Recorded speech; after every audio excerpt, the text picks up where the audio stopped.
Hey, what's going on, guys? Orange Master here with one of the first ever videos of this channel. Hopefully more videos to come. Channel grows, etc. This is going to be a quick walk around of my 1970 4-door Chevy Nova. It was from factory an original 6-cylinder with a power glide and 2.73 gears in the back for differential. Basic commuter car that would have been used in the 70s. Here or there, got nice mileage. Well, nice mileage back then, but pretty gutless. So the car originally from factory was a mist green with a green interior. Then at some point it was painted wine red, and somebody ripped out some wine red seats from like a Civic or something, slapped it on. I rode around like that for a while, had fog lights, had those same wheels. It's pretty ugly actually, I think I have a picture on there. But now after that we gave it new life. It now sports a 4.3 liter V6 from Chevy S10, made it to a 4L60E.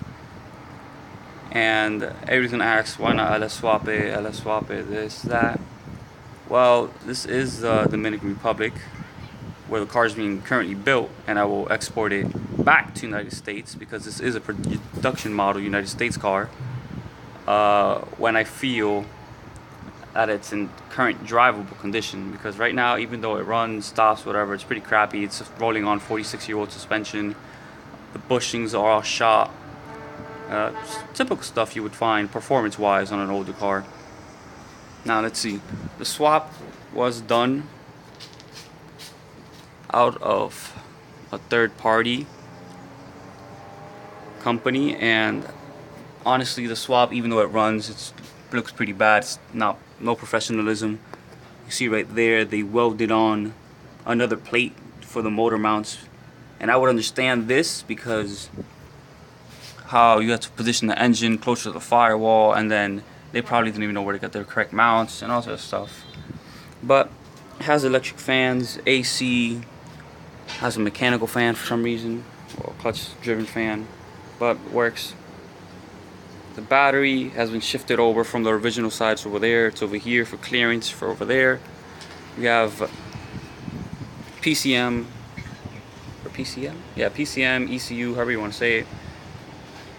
This has been unlocked, tuned for this car, and the transmission, shift ratios, all this stuff. These wheels are Boss Motorsports Style 304. They are mated to a 235/50/18. They rub on the chassis very hard on full lock turns. You see right there. On full lock turns, rub on the chassis, you can't get full lock. That's terrible turning radius.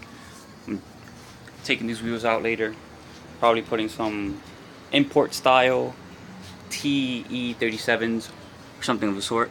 Car was converted from 4 drum to 4 disc, and that changed the bolt pattern from a stock 1970 Chevy Nova, which from factory is 5x120.65, to a basic 5x114.3. So this is a much more common size. Probably find more wheels for it. I might have to run spacers because these cars don't take kindly to a lot of offset, and more Japanese JDM wheels have lots of offset. Interior is fully custom. We have reskinned racing seats, reupholstered everything. The speedometer reads in kilometers, which is kind of nice because most of the Novas are miles per hour and they only go up to 125. We have custom made console, door panels, some music.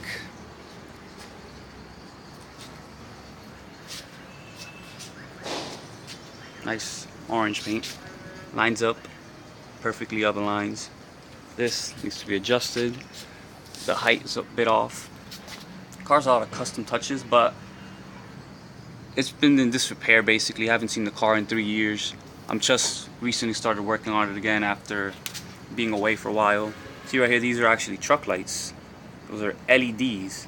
These would normally be one single bulb. and they're pretty bright. See some nice big fat tires in the back. They don't rub here.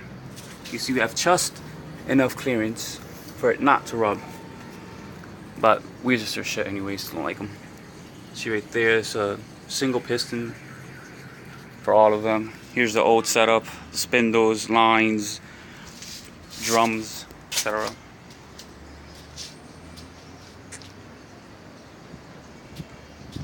And just give it a basic startup. Now what I love about this car is I've had lots of carbureted cars before, 69 Mustang, 69 Nova, even an old 240. Oh man, carburetors, when tuned perfectly, they're perfect, but a lot of people don't know how to tune carburetors.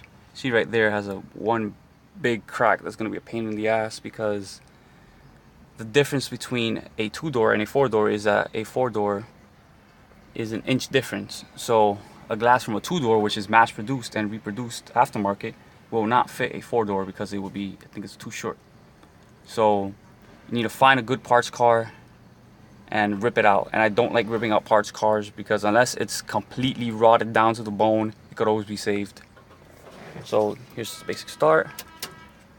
Leave it on for 3 seconds, 5 seconds, let the fuel pump gas, and then just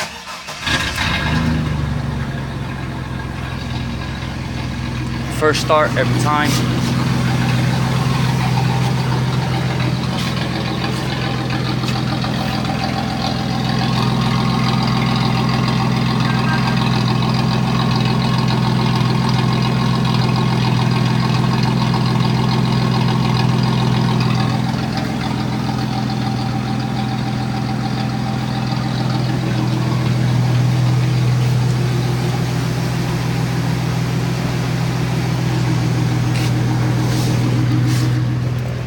It's pretty quiet inside, so like you can still hear the rumble of the engine if you step on it. Got music if you just put it in, each sound, back sounds. These are really popular in the Dominican Republic. They're basically cop lights, and a lot of people believe you're actually a cop, and the cops in this country, they don't give a shit, so you can get away with anything if you have enough money. Just get pulled over, give them the equivalent of $5, which is a lot of money here, and they'll leave you alone. This was a tack. It's no longer here, sadly. I had to get a new tack.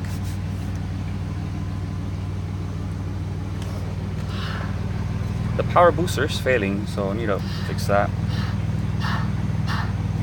But yeah, that's basically it. The idle just kicked down, you can hear it there, and here's a little rev.